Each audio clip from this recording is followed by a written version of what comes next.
சுரேஷ் சாலேவை நிர்வாணப்படுத்தி சிறைக்குள்ளே வைத்து அடித்து சித்திரவதை செய்திருக்கின்றார்கள். அவரை புகைப்படம் எடுத்து காணொலி எடுத்து அவற்றினை விடுதலை புலிகளுக்கு வித்திருக்கின்றார்கள்.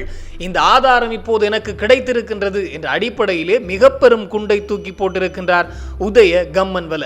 மேலும் திருகோணமலை கடற்படை முகாமுக்கு அடியிலே இருக்கின்ற கன் சைட் என்று சொல்லப்படுகின்ற வதை முகாம் தொடர்பாக இப்போது திருகோணமலை நீதவான் நீதிமன்றம் அதிரடி உத்தரவை பிறப்பித்திருக்கின்றது.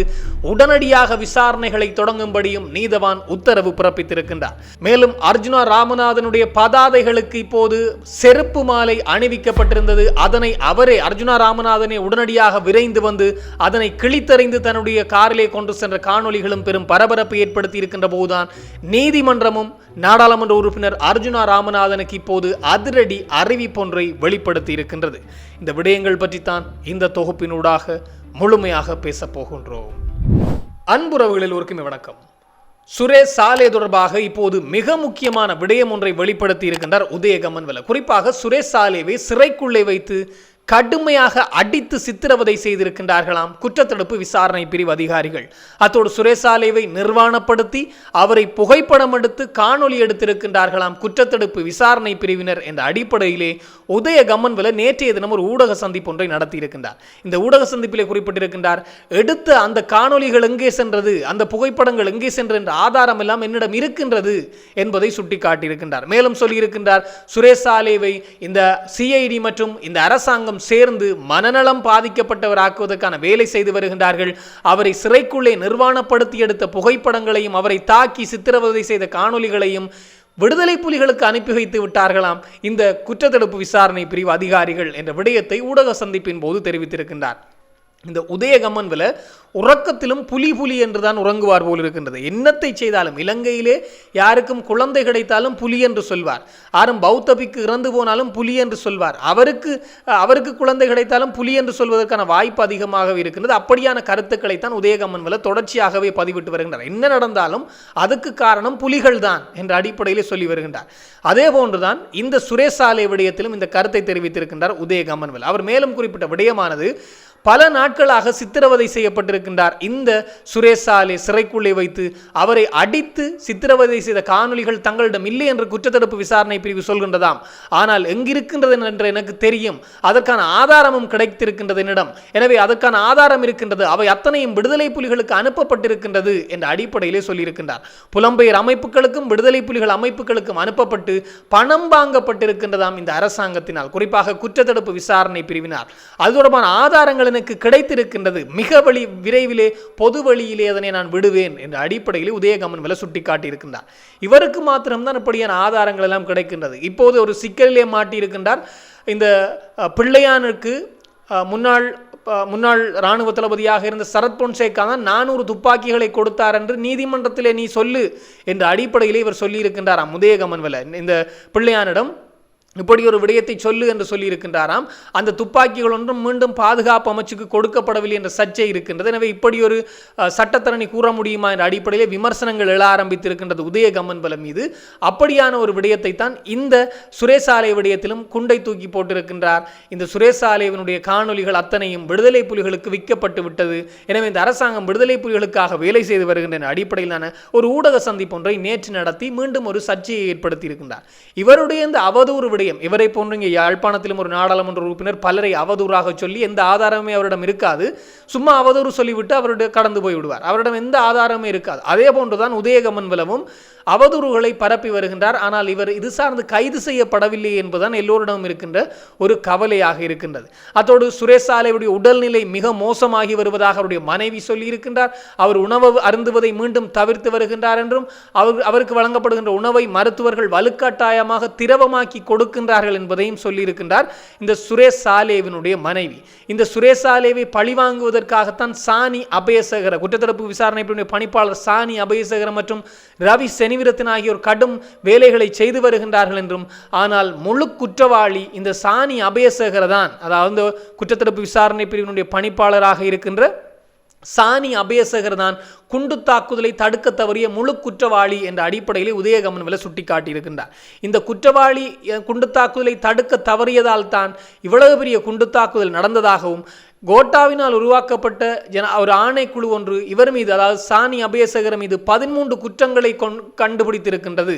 அவற்றினை அறிக்கையிட்டிருக்கின்றார்கள். அந்த ஆணைக்குழு அறிக்கையை கொடுத்திருக்கின்றது. ஆனால் அதனால் தான் கோட்டாபய ராஜபக்ச சானி அபேசகரவை பணியிடை நீக்கம் செய்தது மாத்திரமல்லாமல் கைது செய்திருந்தார் என்ற அடிப்படையிலும் உதயகமன்வல சுட்டிக்காட்டியிருக்கின்றார். மேலும் சானி அபேசகர தொடர்பான ஆதாரங்கள், அதாவது சானி அபேசகர குற்றம் செய்தவர் என்ற ஆதாரங்களை சட்டமாதிபர் திணைக்களமே மறைக்க முயற்சிக்கின்றது. அதனை மறைத்துத்தான் இந்த சுரேசாலேவை கைது செய்து அவரை தண்டிக்க பார்க்கின்றார்கள். அதனூடாக கோட்டாவை தண்டிக்க பார்க்கின்றார்கள்.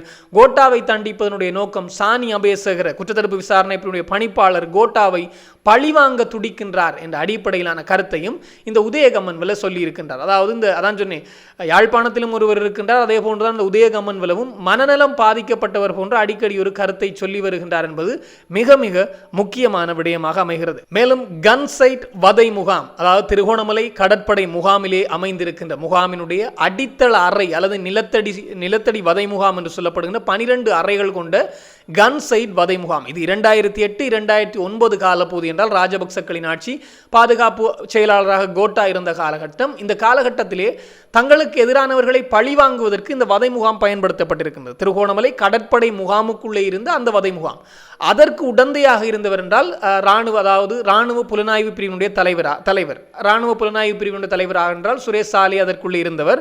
மேலும் இப்போது கைது செய்யப்பட்டிருக்கிற சுரேஷ் சாலே அதற்குள்ளே இருந்தவர். மேலும் வசந்த கர்ணகொட போன்ற இராணுவ தளபதி, கடற்படை தளபதிகளும் இதில் உடந்தையாக இருந்தார்கள். காரணம், ஒரு கடற்படை முகாமுக்குள்ளே, மிக பிரதானமான கடற்படை முகாம், கிழக்கிலே மிக முக்கியமான கடற்படை முகாமுக்குள்ளே ஒரு வதை முகாம் இயங்குகின்றது என்றால் அந்த வதை முகாம் கடற்படை தளபதிக்கு தெரியாமல் இருந்திருக்க வாய்ப்பே இல்லை. எனவே எல்லாம் இவர்களால் தான் நடத்தப்பட்டது என்பதும் இப்போது விசாரணைகளிலே வெளிவருகின்ற உண்மையாக இருக்கின்ற போதுதான் அந்த வதை முகாமை இழுத்து மூடுவதற்கு, சீல் வைப்பதற்காக குற்றத்தடுப்பு விசாரணை பிரிவு முயற்சித்திருந்தார்கள். நேற்றைய தினம் இது தொடர்பாக திருகோணமலை நீதவான் நீதிமன்றத்தினுடைய நீதிபதியாக இருக்கின்ற சம்சுதீன் அவர்கள் அந்த இடத்திற்கு சென்று பார்வையிட்டிருந்தார். களத்திற்கு சென்று அந்த வதை முகாமை பார்வையிட்டிருந்ததாக ஊடகங்கள் செய்தி வெளிப்படுத்தி இருக்கின்றது. அதன் பின்னர் நீதிமன்றம் உத்தரவை வழங்கி இருக்கின்றது. குறிப்பாக உடனடியாக இது தொடர்பாக விசாரணைகளை மேற்கொள்ள வேண்டும் என்ற அடிப்படையில். காரணம், 60 பேர் வரையிலே அங்கே தடுத்து வைக்கப்பட்டிருக்கின்றார்கள். பலர் சித்திரவதை செய்யப்பட்டிருக்கின்றார்கள் என்ற ஆதாரம் இருக்கின்றது. பலர் அங்கே கொண்டு சென்ற பின்னர் காணாமல் ஆக்கப்பட்டிருக்கின்றார்கள். பல பெண்களும் இதிலே அடங்குவார்கள் என்ற தகவல் வெளியாகி இருக்கின்றது. எனவே தான் வெள்ளை வேனிலே கடத்தப்பட்டவர்கள் எல்லாம் ஒரு இடத்திலே கொண்டு சென்று புதைக்கப்பட்டிருக்கின்றார்கள் என்பது மாத்திரம் தெரிகின்றது. இப்போது பார்த்தால் யாழ்ப்பாணம் செம்மணிதான் இலங்கையிலே இதுவரையிலே கண்டுபிடிக்கப்பட்ட மனித புதைகுழிகளிலே மிகப்பெரியது என்ற ஆதாரம் வெளிவந்து விட்டது. அதில் அடையாளம் காணப்பட்ட எலும்புக்கூடுகளை அத்தனையும் அகழ்ந்தெடுத்தால் இலங்கையிலே முதலாவது மிகப்பெரிய மனித புதைகுழியாக செம்மணி மாறிப்போகும். ஆனால் இங்கே புதைக்கப்பட்ட குழந்தைகள் உட்பட பெண்கள் எல்லோருமே யார் என்ற கேள்வி இருக்கின்றது. யாரால் கொல்லப்பட்டார்கள், எப்படி இங்கே கொண்டு வரப்பட்டார்கள், கும்பல் கும்பலாக தூக்கி போடப்பட்டு புதைக்கப்பட்டிருக்கின்றார்கள். எனவே அதாவது ஒரு நல்லடக்க முறையிலே அந்த இடம் செம்மணி, சித்துபாத்தி, மயானம் என்பது சைவ அடக்குமுறைக்குரியதுதான் அந்த இடம். அதாவது தகனம் செய்வார்கள். அங்கே யாரையும் புதைப்பதில்லை. புதைப்பதென்றால் ஒன்று கிறிஸ்தவர்கள் புதைக்க வேண்டும், அல்லதென்றால் இஸ்லாமியர்கள் புதைக்கின்ற முறையை கடைபிடிக்கின்றார்கள். மாறாக இலங்கையில் இருக்கக்கூடிய பௌத்தர்களோ இந்துக்களோ சைவர்களோ புதைக்கின்ற முறையை கடைபிடிப்பதில்லை என்பதுதான் மிக முக்கியமான விடயம். தகன முறைதான் அதிகமாக இருக்கும். ஆனால் இந்த சித்துபாத்தி அந்த மனித புதைகுழி பகுதியில் இருக்கின்ற உடல் எச்சங்கள் எல்லாம் வெறும் 3 அடிக்குள்ளே தான் மீட்கப்படுகின்றது. நல்லடக்க முறையிலே 3 அடிக்குள்ளே புதைக்கின்றதும் இல்லை, அதுவும் கும்பல் கும்பலாக தூக்கி போடப்பட்டு புதைக்கப்பட்டதும் இல்லை. எனவே இந்த இடம் ஒரு குற்றப்பிரதேசம் என்பதை இதற்கு முன்னரே ராஜ் சோமதேவா அவர்களும் நீதிமன்றத்திலே சொல்லிவிட்டார். எனவே அங்கும் இப்படியான ஒருவேளை வெள்ளவேனிலே கடத்தப்பட்டவர்கள் தான் புதைக்கப்பட்டிருக்கின்றார்களோ என்ற ஐயம் இப்போதும் நிலை வருகின்றது. ஆனால் இன்னும் அதற்கும் சரியான முடிவு, அல்லது புதைக்கப்பட்டவர்கள் அந்த உடல் எச்சங்கள் எப்படி, அல்லது அந்த மனித எலும்புக்கூடுகள் உடல் எச்சங்கள் எப்படி அங்கே வந்தது என்று இன்னும் விசாரணைகள் செய்யப்படவில்லை என்பதுதான் மிக மிக முக்கியமான விடயமாக இருக்கிறது. அதே போன்றுதான் இந்த கன் சைட் வதை முகாம். அந்த வதை முகாம் சார்ந்து இப்போது திருகோணமலை நீதிமன்றம் உத்தரவு பிறப்பித்திருக்கின்றது. உடனடியாக விசாரணைகளை மேற்கொள்ளுங்கள், 3 நாட்களுக்குள்ளே இது சார்ந்த முன்னேற்றகரமான அறிக்கைகளை சமர்ப்பிக்க வேண்டும் நீதிமன்றத்துக்கு என்ற அடிப்படையிலே திருகோணமலை நீதவான் நீதிமன்றத்துடைய நீதிபதியாக இருக்கின்ற சம்சுதீன் அவர்கள் உத்தரவு பிறப்பித்திருக்கின்றார். எனவே இந்த கன் சைட் வதை முகாம் தொடர்பாக 11 இளைஞர்கள் கொழும்பிலே கடத்தப்பட்டிருந்தார்கள். அவர்கள் சார்ந்த வழக்கு இப்போதும் நடந்து வருகின்றது. கேகாலையிலே ஒரு இளைஞர் கடத்தப்பட்டிருந்தார், அவர் சார்ந்த வழக்கு இடம்பெற்று வருகின்றது. கொழும்பிலே 2 தமிழ் இளைஞர்கள் கடத்தப்பட்டிருந்தார்களாம், அவர்களும் இந்த இடத்திலே கொண்டு வந்து வதைக்கப்பட்டு காணாமலாக்கப்பட்டிருக்கின்றார்கள். திருவோணமலையைச் சேர்ந்த 2 பெண்கள் கடத்தப்பட்டு இந்த முகாமிலே வைக்கப்பட்டிருக்கின்றார்கள். இந்த விடயமெல்லாம் எப்படி வெளிவந்து என்று பார்க்கின்ற போது அதே முகாமிலே தடுத்து வைக்கப்பட்டிருந்தவர்களுடைய வாக்குமூலங்களும் அந்த முகாமிலே வேலையாற்றி வந்த அந்த வதை முகாமுக்குள்ளே வேலை செய்து வந்த சிப்பாய்கள் கொடுத்த வாக்குமூலங்களும் தான் இப்போது கொஞ்சம் கொஞ்சமாக வெளிவர ஆரம்பித்திருக்கின்றது. அதான் ஒரு உண்மையை மூடி மறைக்க முடியாது என்பதுதான் மிக முக்கியமான விடயம். செய்த குற்றங்கள் என்றோ ஒரு நாள் வெளிவரும். குறிப்பாக கர்ம வினை என்பது என்றோ ஒரு நாள் வெளிப்படுத்தியாகும். அதுதான் இந்த செம்மணி மனித புதைகுழியாக இருக்கலாம், கொக்கு தொடுவாய் மனித புதைகுழியாக இருக்கலாம், மன்னார் சதோச மனித புதைகுழியாக இருக்கலாம். ஆனால் அதனை மூடி மறைத்து விட்டார்கள், வரலாற்றுக்கு முற்பட்டது என்ற அடிப்படையிலே. அது என்ன மர்மம் நடந்ததோ தெரியவில்லை. மன்னார் சதோச மனித புதைகுழி மாத்திரம் கிட்டத்தட்ட 1500 காலப்பகுதியில் நடந்திருக்கலாம். இங்கே ஆரிய சக்கரவர்த்திகள் ஆட்சியில் இருந்தபோது, அதாவது 2ஆம் சங்கிலி மன்னன் ஆட்சியில் இருந்தபோது நடந்த கொலையாக இருக்கலாம் என்று அதனை அப்படியே மாற்றிவிட்டார்கள். இன்னும் மன்னார் திருக்கேஸ்வர புதைகுழி தொடர்பாக இன்னும் சரியான முடிவு எட்டப்படவில்லை. இப்போது இந்த புதைகுழி, அதாவது செம்மணி மனித புதைகுழி, அதே போன்றுதான் பல புதைகுழிகள் சார்ந்த உண்மைகள் வெளிவருகின்றது. அவை அத்தனையும் வெளியே வரக்கூடாது என்று மூடி மறைத்ததெல்லாம் இப்போது கொஞ்சம் கொஞ்சமாக வெளிவர ஆரம்பித்திருக்கின்றது. அதே போன்றுதான் இந்த கன்சைட் வதை முகாமுக்குள்ளே 60 பேர் வரையிலே கடத்தப்பட்டிருக்கலாம் என்று சொல்லப்படுகின்ற ஒரு மிக பெரும் குற்றப்பிரதேசம், அங்கே கடத்தப்பட்ட பலர் காணாமலாக்கப்பட்டிருக்கின்றார்கள் என்று சொல்லப்படுகின்ற அந்த கன்சைட் வதை முகாம் தொடர்பாகவும் இப்போது பெரும் தீவிர விசாரணைகளுக்கு தயாராகி வருகின்றார்கள் குற்றத்தடுப்பு விசாரணை பிரிவினர். அந்த வதை முகாம் இனி பூட்டப்படுகின்றது என்ற தகவலும் மிக பெரும் தகவலாக இருக்கின்ற போது நீதிமன்றம் சொல்லியிருக்கின்றது, புகைப்படங்கள் காணொளிகளையும் அறிக்கையோடு சேர்த்து சமர்ப்பிக்க வேண்டும் என்று சொல்லப்பட்டிருக்கின்றதாம். எனவே இது மிக பெரும் விடயம். இதன் குற்ற பின்னணியை துருவி விசாரிக்கப்போனால் நேரடியாக அரசாங்கத்தை தான் தாக்கும். அப்போதைய அரசாங்கம் தான் பல குற்றங்களை முன்னின்று செய்தவர்கள் அல்லது மிக பெரும் உயரிய பதவிகளில் இருக்கின்றவர்கள். குறிப்பாக வசந்த கர்ணகொட என்று சொல்லப்படுபவர் இலங்கை கடற்படையினுடைய தளபதியாக இருந்தவர். இவர் கொழும்பு உட்பட பல பகுதிகளிலும் 11 தமிழ் இளைஞர்கள் கடத்தப்பட்டு காணாமலாக்கப்பட்ட விடயங்களிலே இவர் ஒரு மிக முக்கியமான குற்றவாளியாக இருக்கின்றார். அவர்களை கடத்தி கப்பம் கோரி இருக்கின்றார்கள். அவர்கள் கூட இந்த வதை முகாமுக்கு கொண்டு வரப்பட்டிருக்கின்றார்கள் என்பதுதான் இப்போது இருக்கின்ற வாக்குமூலங்கள்.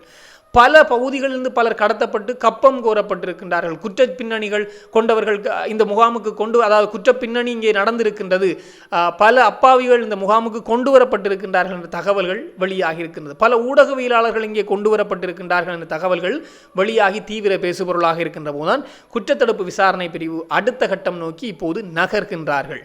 மேலும் யாழ் மாவட்ட நாடாளுமன்ற உறுப்பினர் அர்ஜுனா ராமநாதன் இப்போது பெரும் சர்ச்சை நிலவி வருகின்றது. காரணம், நேற்றைய தினம் இந்த வலி வடக்கு பிரதேச செயலக அபிவிருத்தி ஒருங்கிணைப்பு குழு கூட்டம் இடம்பெற்றிருந்தது தெல்லிப்பளை பகுதியில். இந்த இடத்திலே நாடாளுமன்ற உறுப்பினர் அர்ஜுனா ராமநாதன் அவர்களுக்கும் நாடாளுமன்ற உறுப்பினர் கஜேந்திரகுமார் பொன்னம்பலம் அவர்களுக்கும் இடையிலே கடும் வாக்குவாதம் நிலவி இருந்தது. குறிப்பாக இந்த தெல்லிப்பளை வைத்தியசாலை, அதுவும் இந்த கேன்சர் நோய்க்கான வைத்தியசாலையானது மத்திய அரசுக்கு கீழே கொண்டு வர வேண்டும் என்ற அடிப்படையிலே அர்ஜுனா ராமநாதன் அவர்களுடைய கருத்தும், அதனை இல்லை மாகாண சபைக்கு கீழே தான் இருக்க வேண்டும் என்ற அடிப்படையில் கஜேந்திரகுமார் பொன்னம்பலம் அவர்களுடைய கருத்தும் அமைந்திருந்தது. இது ஒரு மிக பெரும் காரசாரமான விவாதத்தை ஏற்படுத்தி இருந்த போதுதான் திடீரென அர்ஜுனா ராமநாதன் அவர்கள் ஏதோ தனக்குள்ளே நுழைந்தது போன்று உடனடியாக தூக்கி அடிப்பேன் நாயே என்ற அடிப்படையிலான அநாகரிகமான கருத்துக்களை உயரிய சபையிலே தெரிவித்திருந்தார். அதாவது பாராளுமன்றத்தினுடைய சிறப்புரிமையை பயன்படுத்தி நான் என்ன வேண்டுமானாலும் கதைக்கலாம் என்று நினைப்பது மிக பெரும் முட்டாள்தனம். அதே செயலை அவர் தொடர்ச்சியாக செய்து வருகின்றார். இது ஒரு வேதனைக்குரிய விடயமாகவே இருக்கின்றது.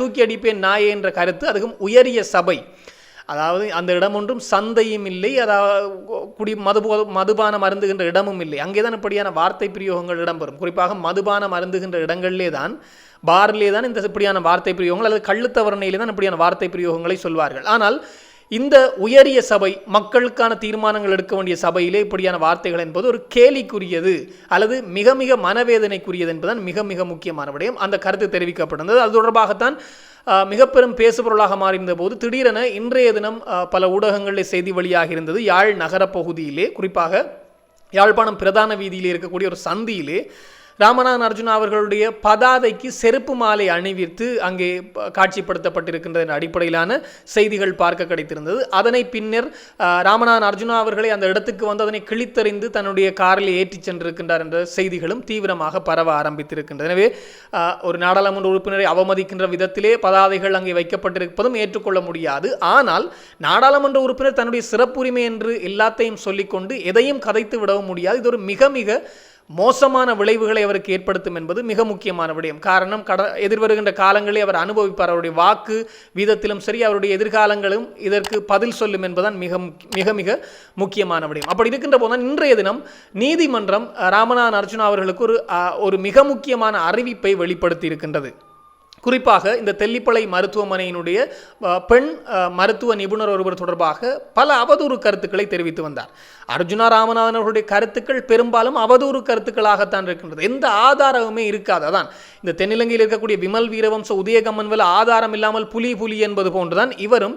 ஆதாரங்கள் இருக்காது, ஆனால் உடனடியாக ஒரு சமூக வலைத்தள போராளி போன்று தன்னுடைய சமூக வலைத்தளம், யூடியூப் சமூக வலைத்தளம், தன்னுடைய ஃபேஸ்புக் போன்ற சமூக வலைத்தளங்களுக்கு வந்து உடனடியாக வாய்க்கு வந்ததையெல்லாம் கதைத்து விட்டு சென்று விடுவார். அவர்களுடைய தனிப்பட்ட விடயங்களையும் எடுத்து பேசிவிட்டு சென்று விடுவார். இவர் நினைத்துக் கொண்டிருக்கிறார் பாராளுமன்ற சிறப்புரிமை என்பது எல்லாத்தையும் கதைத்து விடலாம் என்ற அடிப்படையில் இவர் எல்லாத்தையும் கதைத்து விட்டு சென்று விடுவார். இன்றைய தினம் நீதிமன்றம் அவருக்கு கடும் உத்தரவை வழங்கி இருக்கின்றது. அதாவது தான் பாராளுமன்ற பிரதிநிதி, எனவே தான் கருத்து பேசுகின்ற சுதந்திரம் இருக்கின்றது என்று சொல்கின்ற போது அப்படியெல்லாம் இல்லை, எல்லாத்துக்கும் ஒரு அளவு இருக்கின்றது என்று சொல்லப்பட்டிருக்கின்றது. இன்னொருடைய தனிப்பட்ட விடயங்களை பற்றி பேச யாருக்கும் உரிமை இல்லை என்ற அடிப்படையில் எச்சரிக்கப்பட்டிருக்கின்றார் ராமநாதன் அர்ஜுனா அவர்கள். அத்தோடு அந்த பெண் மருத்துவ நிபுணர் தொடர்பாக பதிவிட்ட அவதூறு பதிவுகள் இனிமேல் அவரை பற்றி எதுவும் சொல்லக்கூடாது என்றும் அவதூறு பதிவுகளை தன்னுடைய சமூக வலைத்தளத்திலிருந்து நீக்க வேண்டும் என்றும் உத்தரவு பிறப்பிக்கப்பட்டிருக்கின்றது. தான் மிக முக்கியமான விடயம். எந்த ஒரு விடயத்தை பேசுகின்ற போதும், அதுவும் உயரிய மக்களால் தெரிந்தெடுக்கப்பட்ட பிரதிநிதி, எந்த ஒரு விடயத்தை பேசுகின்ற போதும் ஆதாரம் இருக்க வேண்டும். ஆதாரம் இருந்தாலும் நாகரிகமாக அதனை வெளிப்படுத்த வேண்டும். ஆனால் இவர் அப்படி செய்வதில்லை என்பதுதான் மிக முக்கியமான விடயம்.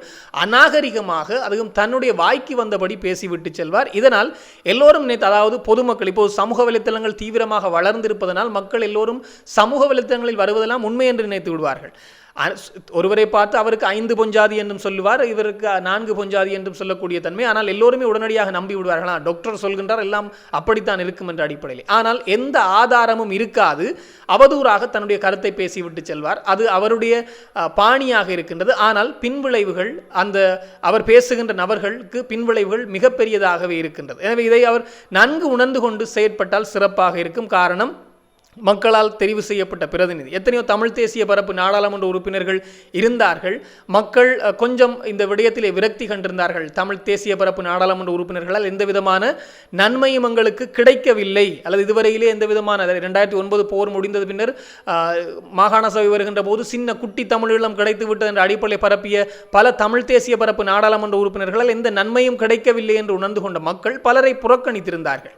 அதனுடைய விளைவுதான் குறிப்பாக தென்னிலங்கையைச் சேர்ந்த ஒரு கட்சி, தமிழர்கள் தான் இங்கே கேட்டு வெற்றி பெற்றிருந்தாலும் தென்னிலங்கையைச் சேர்ந்த ஒரு கட்சி இங்கே வந்து நாடாளுமன்ற தேர்தலில் 3 ஆசனங்களை பெற முடிகின்றது என்ற அடிப்படையில் இருந்தது. அப்படி ஒரு மாற்றத்திலே ஒன்றுதான் ராமநாதன் அர்ஜுனாவுக்கும் மக்கள் போட்ட வாக்கு என்பது மிக முக்கியமான விடயம். அதனை இவர் சரியாக பயன்படுத்துகின்றாரா என்றால் அது ஒரு மிக பெரும் கேள்விக்குறியாக இருக்கின்றது. புலம்பெயர்ந்த நாடுகளில் இருக்கக்கூடியவர்கள் இவருக்கு ஒரு சிலர் இவருக்கு ஆதரவு வழங்குகின்றார்கள். அவர்களேனும் இதனை எடுத்து சொல்வார்களா என்றால் அதுவும் யோசிக்க வேண்டியிருக்கின்றது. காரணம், இவ்வளவு காலம் அவரோடு கூட இருக்கின்றார்கள் ஒரு சிலர், எல்லோரும் அல்ல. அவர்களும் இந்த விடயங்களை எது சரி எது பிள்ளை என்று அவருக்கு விளங்கப்படுத்தவில்லையோ என்ற ஒரு கேள்வியும் எழுகின்றது. எனவே சபை நாகரிகம் கருதி அவர் நடந்து கொண்டால் சிறப்பாக இருக்கும். இது தொடர்பாக இன்னும் பல தகவல்கள் வருகின்ற போது உடனுக்குடன் தெளிவுபடுத்த நானும் தயாராக இருக்கிறேன். இன்னும் ஒரு தொகுப்போடு சந்திக்கலாம். உங்களிடம் விடைபெறும் நான் என்றும் உங்கள் அன்பின் ஈழன். வணக்கம்.